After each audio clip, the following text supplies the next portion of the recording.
हमारा जीवन हमारे विचारों से बनता है।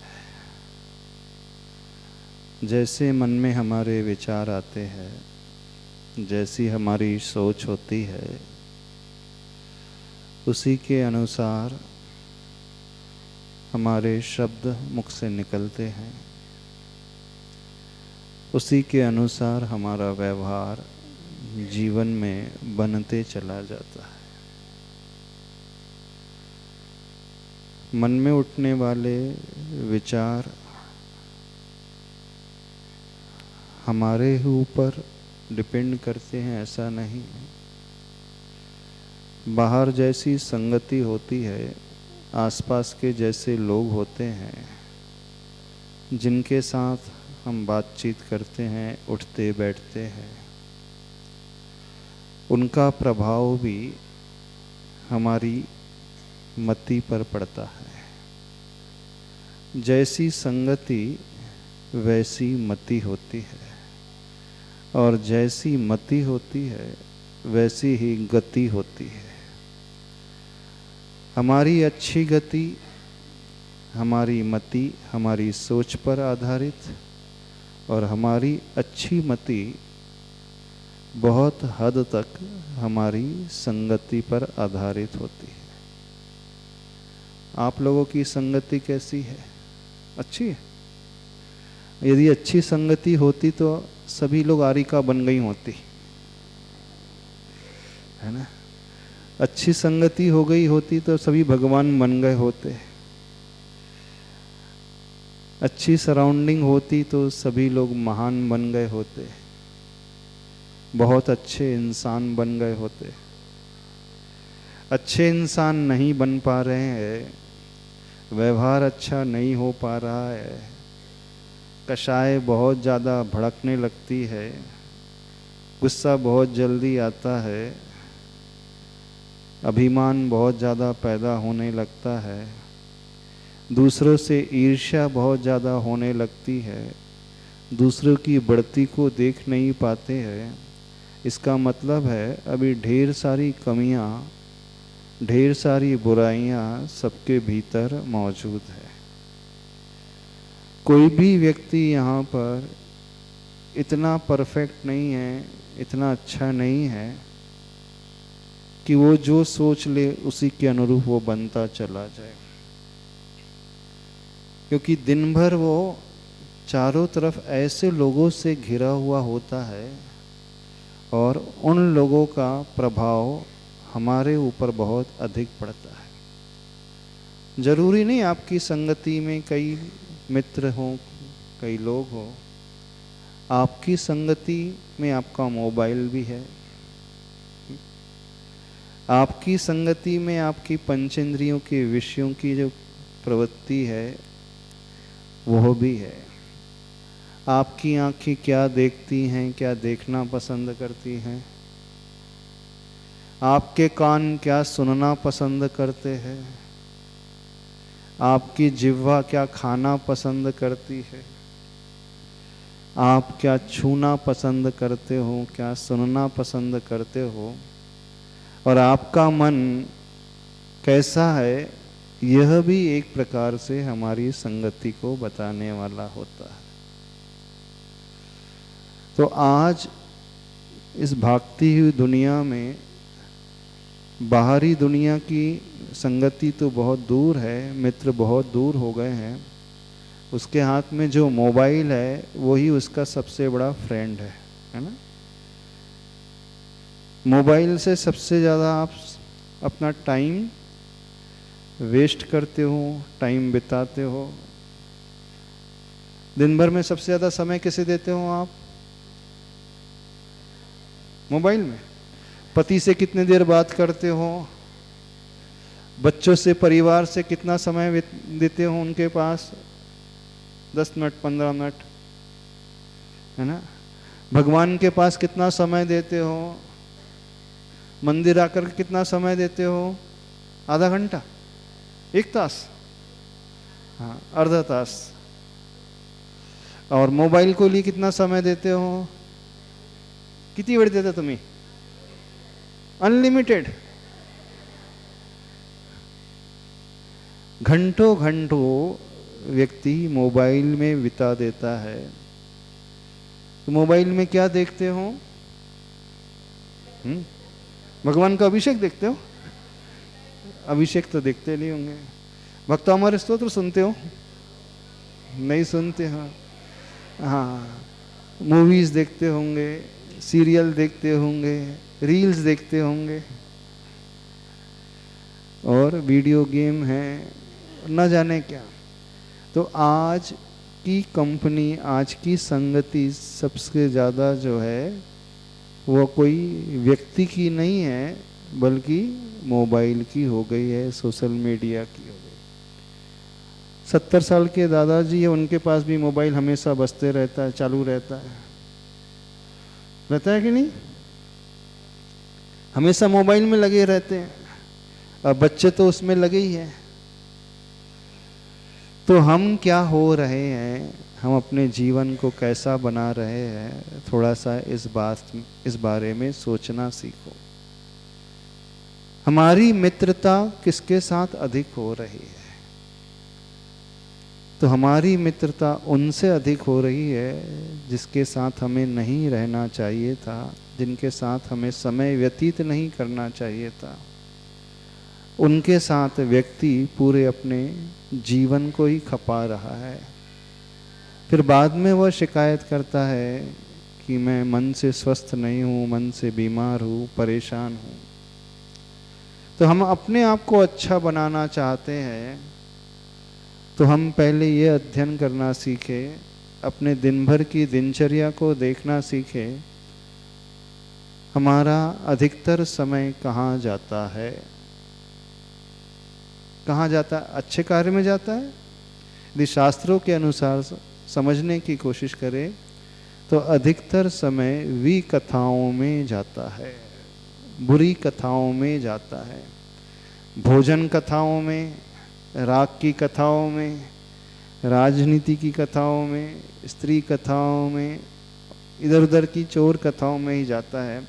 मन जो है इधर उधर ही भागते रहता है, उसके अलावा वो कुछ सोचता ही नहीं है, और किसी और जाने की वो अच्छी कार्य क्रिया करने की कोशिश ही नहीं करता है। तो हम अपने आप को अच्छा बनाना चाहते हैं तो पहले स्वयं को देखना चाहिए कि हम दिन भर में क्या कर रहे हैं, कहाँ हम अपने समय को वेस्ट कर रहे हैं। जितना समय हम इधर उधर के लिए देते हैं उससे क्या परिणाम निकलता है, क्या रिजल्ट निकलता है? कुछ निकलता अच्छा? कुछ अच्छा तो निकलता नहीं। फिर मंदिर में आ जाओ, भगवान के दर्शन कर लो, पूजा कर लो, 10 मिनट यहाँ पे, आधा घंटा यहाँ समय दे दो, यहाँ से लौट करके घर जाओ, फिर उसी में डूब जाओ। तो जो हम इन 5 इंद्रियों से कार्य कर रहे हैं, इन आँखों से देख रहे हैं, कानों से सुन रहे हैं, सूंघ रहे हैं, छू रहे हैं, सुन रहे हैं, उसी का प्रभाव हमारे ऊपर सबसे अधिक पड़ता है। जैन शास्त्रों में एक बात आती है, जो साधु होते हैं, साधु अपने जीवन को संयमित कैसे बनाते हैं? तो सबसे पहले वो अपने 5 इंद्रियों के विषयों को जीतने की कोशिश करते हैं और मन को जीतने की कोशिश करते हैं। यानी वो ये देखते हैं कि हमारा मन और हमारी इंद्रियां गलत दिशा में ना जाएं। अच्छी दिशा में जाना तो बहुत दूर बाद में आएगा। पहले हम अपने आप को किससे बचाना सीखें? जहां गलतियां हम करते हैं, जहां हमारा समय जो है इन कार्यों में वेस्ट हो जाता है, उससे सबसे ज्यादा नुकसान हम अपना करते चले जाते हैं। तो स्वयं का अध्ययन इस हिसाब से देखना कि दिन भर में मेरी आंखें क्या क्या अधिक देखती हैं, क्या क्या देखती हैं। इन आंखों का प्रयोग कैसा होता है? अच्छा होता है, बुरा ज्यादा होता है? बताइए। हाँ, आंखों से भगवान को देखते ज्यादा, पड़ोसी को ज्यादा देखते होंगे, कौन क्या पहन करके आया है ना, उसकी साड़ी कैसी है, उसकी ज्वेलरी कैसी है, वो कैसा दिख रहा है, वो क्या कर रहा है। आंखों का उपयोग इसी में ज्यादा हो रहा है कि नहीं हो रहा है। तो जो ये आंखें देखेगी फिर मन भी वो ही चाहने लगेगा। तो हमारी आंखें अच्छा कम और बुरा अधिक देखना पसंद करती हैं, क्योंकि ये स्वभाव है, बुराई की ओर व्यक्ति स्वतः ही चला जाता है। गिरने में कोई मेहनत नहीं करना पड़ता, करना पड़ता है, उठने के लिए परिश्रम करना पड़ता है। पानी को ऊपर से नीचे लाना है, छत से नीचे की मंजिल में लाना है, किचन में लाना है, मेहनत करना पड़ता है, बस नल चालू करना पड़ता है तो पानी अपने आप आ जाता है। और पानी को नीचे से ऊपर छत पे पहुंचाना है तो कौन सा नल चालू करे तो अपने आप पानी चला जाएगा? या तो बाल्टी से भर कर के ले जाना पड़ेगा, अथवा मोटर लगाना पड़ेगा, बिजली चलाना पड़ेगा, तब कहीं जाकर के वो पानी, बोरिंग का पानी नीचे से ऊपर की ओर चढ़ता है, ऊपर पहुंचता है।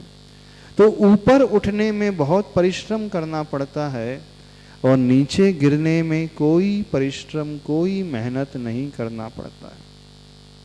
किसी को भी कोई सीखना नहीं पड़ता, कोई पुस्तक पढ़ना पड़ता है नीचे गिरने के लिए, शास्त्र पढ़ना पड़ता है। अच्छा, पाप करने के लिए कौन से शास्त्र पढ़ते हैं? हाँ, कौन से शास्त्र पढ़ करके आपने सीखा कि हिंसा ऐसे की जाती, झूठ ऐसे बोला जाता है? बोलो, झूठ बोलने के लिए कौन सी पुस्तक पढ़ी आपने? कोई पुस्तक पढ़ी? चोरी करने के लिए कोई पुस्तक पढ़ी? कुशील का सेवन करने के लिए कोई पुस्तक पढ़ी? परिग्रह को जोड़ने के लिए, व्यसन करने के लिए, गलत काम करने के लिए कोई पुस्तक नहीं पढ़ना पड़ता है। ना स्कूल कॉलेज जाना पड़ता है, ना कोई कोचिंग क्लास लगाना पड़ता है, ना टीचर के पास जाना पड़ता है। कैसे सीख जाता है बच्चा? पांचों पापों को घर से बाहर निकलता है, 5 मिनट के लिए किसी से मिला और तुरंत वो सीख जाता है और जीवन भर याद करता है। और घर में मां नमोकार मंत्र 24 तीर्थंकर भगवान के नाम याद कराए तो उसे याद नहीं होते। बार बार याद करने की कोशिश करे, बार बार पढ़ने की कोशिश करे तो दिमाग में नहीं बैठता, लेकिन बुराइयां अपने आप आ जाती। खरपतवार जो होती है खेत में, उसके लिए कोई बीज बोना पड़ता है? घास उगाने के लिए, घास फूस पैदा करने के लिए खेत में कोई बीज नहीं बोना पड़ता, कोई पेस्टिसाइड नहीं डालना पड़ता, पानी भी नहीं डालना पड़ता, अपने आप सारी घास फूस पैदा हो जाती है। लेकिन फसल पैदा करना हो तो कितनी मेहनत करना पड़ता है? हल चलाना पड़ता है, बीज बोना पड़ता है, खरपतवार निकालना पड़ता है, पानी देना पड़ता है, दवाई देना पड़ता है, ध्यान रखना पड़ता है, पक्षियों से बचाना पड़ता है, तब कहीं जाकर के खेत में वो फसल 3 महीने 4 महीने बाद पैदा होती है। लेकिन खेत में घास फूस पैदा करने के लिए, खरपतवार पैदा करने के लिए कोई मेहनत नहीं करना पड़ता है। अच्छा, घर में कचरा पैदा करने के लिए मेहनत करना पड़ता है? धूल मिट्टी पैदा करने के लिए मेहनत करना पड़ता है? लेकिन सफाई करने के लिए, कचरे को दूर करने के लिए झाड़ू पोछा लगाना पड़ता है। लेकिन मिट्टी आ जाए, धूल आ जाए, उसके लिए कुछ नहीं करना पड़ता। आप घर के दरवाजे भी बंद रखो, खिड़कियां भी बंद रखो, 3 दिन तक घर में ना आओ तो अपने आप धूल मिट्टी आ जाती है। तो गंदगी अपने आप पैदा हर जगह हो जाती है। गंदगी पैदा करने के लिए, बुराइयां पैदा करने के लिए, पाप को सीखने के लिए, गलत आदतों को सीखने के लिए कोई परिश्रम नहीं करना पड़ता है, क्योंकि अनादिकाल के संस्कार ऐसे हैं, वो अपने आप हर जीव स्वतः ही करते चला जाता है। लेकिन जैसे घर की सफाई के लिए झाड़ू पोछे की आवश्यकता होती है, और एक बार झाड़ू नहीं लगाना पड़ता। कितने बार झाड़ू लगाते घर में? दिन में कितने बार? 2, 3 बार, 4 बार, तब कहीं जाकर के घर साफ बना रहता है। लेकिन गंदा करने के लिए कुछ नहीं करना पड़ता है। ठीक ऐसे ही हमारा मन भी है ना। ऐसे ही हर व्यक्ति का मन है, उस मन में बुराइयां, उस मन में अवगुण, उस मन में कमियां, उस मन में पाप के विचार, गलत विचार खरपतवार की भांति अपने आप पैदा होते रहते हैं। किसी को कोई पुस्तक नहीं पढ़ना पड़ता है, किसी टीचर के पास नहीं जाना पड़ता है पाप सीखने के लिए। अच्छा, बच्चों को गाली सिखाई आपने कभी? हाँ, गाली नहीं सिखाई? फिर कहां से सीख गए वो गालियां? हाँ, किसने सिखा दिया? और गाली वो एक बार सुनता और याद हो जाती उसे, और अच्छी बातें 4 बार बताओ तो भी भूल जाता है। अब देखो, वो छोटा सा बच्चा है, वो अपशब्द बोलना तुरंत सीख जाता है, लेकिन अच्छे शब्द बोलना मेहनत करने के पश्चात भी वो नहीं सीख पाता है। तो ये सबके साथ है, प्रकृति में भी, संसार में भी ऐसा ही है, और मनुष्यों के साथ, हम सबके साथ तो ऐसा बहुत आसानी से हो जाता है। गिरने में कोई परिश्रम नहीं, नीचे आने में कोई मेहनत नहीं, लेकिन सारा परिश्रम, सारी मेहनत ऊपर उठने के लिए करनी होती है।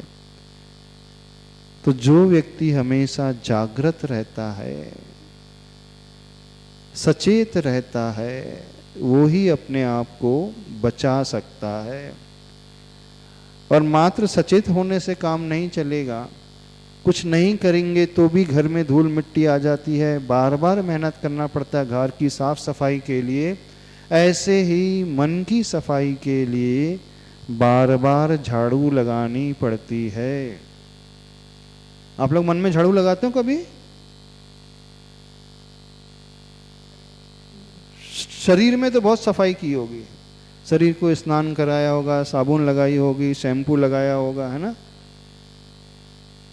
रोज शरीर की सफाई के लिए स्नान कर लेते हैं। मन की सफाई के लिए क्या करते हैं? क्या करते हो बताइए? अब देखो, घर की सफाई के लिए 3 बार झाड़ू, शरीर की सफाई के लिए 1-2 बार नहाना धोना, अथवा 3-4 बार हाथ पैर धोना, और मन की स्वच्छता के लिए, मन की सफाई के लिए कोई नहीं सोचता। कौन सोचता है? तो क्या होगा? तो हमें क्या करना है? सबसे पहला काम हमें ये करना है, जिन दरवाजों से धूल मिट्टी सबसे ज़्यादा प्रवेश होती है, सबसे पहले उन दरवाजों को बंद करना है। तो हमारे मन में बुरे विचार किससे पैदा होते हैं? आपस की संगति से, गलत देखने से, गलत सुनने से, गलत पढ़ने से, गलत खाने से। यानी 5 इंद्रियों का व्यापार जब जब हम विपरीत दिशा में करते हैं, तब तब हम अपने मन में कचरा ही कचरा भरते चले जाते हैं। तो सबसे पहले कार्य क्या करते हैं? जो सज्जन पुरुष होते हैं, समझदार होते हैं, ज्ञानी होते हैं, वो उससे कट ऑफ कर लेते हैं। यानी जिससे हमारे भीतर कचरा प्रवेश होता है, सबसे पहले उन खिड़कियों को, उन दरवाज़ों को बंद करते हैं। तो आपके मन में कचरा किससे प्रवेश हो रहा है सबसे ज़्यादा? गलत संगति और मोबाइल के दुरुपयोग से। तो क्या करना होगा? क्या करना होगा? मोबाइल का मिसयूज नहीं करेंगे। हो पाएगा? धर्म कहाँ से शुरू होता है? धर्म तो उसके बाद से शुरू होता है। पहले जिससे हमें नुकसान होता है, उन चीजों से अपने आप को दूर करने की आवश्यकता है। तब आपका जीवन जो है बहुत अच्छा बनेगा, सुव्यवस्थित बनेगा। नहीं है तो ये जीवन और भी गिरता हुआ चला जाएगा। गिरना हो जाता है, लेकिन जब व्यक्ति गिर जाता है तो गिरा हुआ रहता है। रास्ते में चल रहे हो, चोट लग गई और आप गिर जाओ, ऐसे ही पड़े रहते हो? क्या करते हो? तुरंत उठते हो, कपड़े साफ करते हो, जहाँ चोट लगी है तुरंत बैंडेज आदि लगाते हो, फर्स्ट एड बॉक्स का प्रयोग करते हो, ऐसे करते हो ना, फिर चलने लगते हो कि नहीं? ऐसा कोई है आपने देखा किसी को जो गिरा तो हमेशा गिरा ही रहता है? रास्ते में गाड़ी से भी एक्सीडेंट हो गया तो भी वह अपने आप को उठाता है, संभालता है और डॉक्टर के पास लेकर के जाता है। लेकिन मन से क्या होता है? जो गिरा है ना वो और गिरते चले जाता है वो अपने आप को नहीं उठाता। उठाते हो? जब आपका मन गिर जाता है तो कितने लोग मन को उठाते हैं? मन गिर जाता तो और गड्ढा खोद देते हैं और नीचे चले जाता है, ऐसा। तो पहला कार्य क्या है? यदि हम गिर भी जाए तो गिरना बहुत बड़ी कमी नहीं है, लेकिन गिर करके गिरे हुए पड़े रहना सबसे बड़ी कमी है। गिरना तो अनादिकाल के संस्कार के कारण वैसे हो ही जाता है, लेकिन गिर करके हम अपने आप को संभालें, यानी अपने मन को संभालने की कोशिश करें। हमारे पुराने संस्कार हैं नीचे की ओर बहने के, गलत कार्य करने के, गलत इंद्रियों के प्रयोग करने के। लेकिन यदि गलती हो भी जाए तो पुनः हमें संभालने की आवश्यकता है। जैसे हम अपने शरीर को संभालते हैं, कपड़ों को संभालते हैं, ऐसे ही मन को संभालने की आवश्यकता है। तो कौन सा कार्य करना होगा? उन दरवाजों को सर्वप्रथम बंद करना होगा जिससे हम अपने आप को चला करके घात पहुंचाते हैं, नुकसान पहुंचाते हैं। कर पाओगे?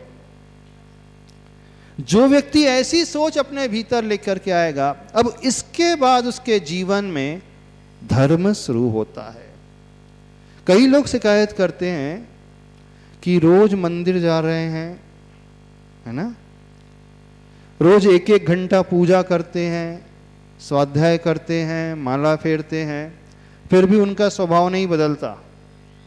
आप में से कितने लोग ऐसे हैं? बोलिए। रोज में आधा घंटा मंदिर आ रहे हैं, 1 घंटा मंदिर आ रहे हैं, फिर भी नेचर नहीं बदल रहा है, गुस्सा कम नहीं हो रहा है, कषाय कम नहीं हो रही है। कितने लोग ऐसे हैं? सभी ऐसे? सभी ऐसे है ना? इसका क्या अर्थ है? इसका अर्थ है कि जब जब चोट लगती है, गिरते हैं, तो हम अपने आप को उठाने की कोशिश नहीं करते हैं, अर्थात अपनी संगति को हम सही बनाने की कोशिश नहीं करते हैं। तो सर्वप्रथम यह पुरुषार्थ करना सीखो, हम जो इन इंद्रियों से गलत गलत कार्य कर रहे हैं उसमें स्टॉप लगाना शुरू करें, उसे बंद करना शुरू करें। अब इसके बाद उत्थान शुरू होगा, इसके बाद जीवन में ऊपर चढ़ना शुरू होगा, इसके बाद जीवन बदलना शुरू होगा। जब ये सोच पैदा हो जाती है, फिर वो व्यक्ति ये सोच लेकर के प्रभु के पास आता है, गुरु के पास आता है, तो उसके जीवन में बहुत बड़ा परिवर्तन नजर आता है। अन्यथा जीवन में कभी कोई परिवर्तन नहीं होता है। ऐसे बहुत सारे लोग हैं, पूरी जिंदगी बीत जाती है उनकी, 60-60, 70 साल हो जाते हैं उनकी जिंदगी के, फिर भी वो जैसे के तैसे ही बने रहते हैं, कोई चेंजेस उनमें नहीं आता। और आप में से बहुत सारे ऐसे होंगे, होंगे कि नहीं? तो क्या करोगे अब? बताइए, क्या करना है? बात समझ में आ रही है? नहीं समझ में आ रही? आ रही है? तो ये करना है, उन दरवाजों को बंद करें, उन गलत संगति को हम बंद करें। जैसे घर में 3 बार दिन में झाड़ू लगाते हैं, ऐसे ही मन की सफाई 3 बार करना शुरू करें। मुनि महाराज जो होते हैं, साधु जो होते हैं, वे भी दिन में 3 बार प्रतिक्रमण करते हैं। पता है आपको? सवेरे प्रतिक्रमण करते हैं, दोपहर को प्रतिक्रमण करते हैं, संध्या काल के समय प्रतिक्रमण करते हैं। प्रतिक्रमण कर रहे हैं, क्या अर्थ हुआ? अपने मन में झाड़ू लगा रहे हैं। तो जो हमारा अनादिकाल का संस्कार बहने का है, उसे हम रोकने की कोशिश करते हैं। करोगे? तो कैसे संभव होगा? अपना अध्ययन करना, कि हमारी हर इंद्रियां कहाँ चला करके जाती है और सबसे बड़ा हमारा मन हमसे क्या क्या कहता है, तो मैं वो कार्य नहीं करूँगा। जब तक ये संकल्प भीतर से नहीं लिया जाएगा तब तक जीवन नहीं बदलेगा। अब जो व्यक्ति ये संकल्प ले लेता है फिर उसके जीवन में बड़ा ड्रास्टिक चेंज आता है, बड़ा गहरा परिवर्तन नजर आता है। फिर वो मंदिर आता है, पूजा करता है, गुरु के पास आता है, तो उसका स्वभाव बदलता है। ठीक है, अगला विषय और देखते हैं। श्रावक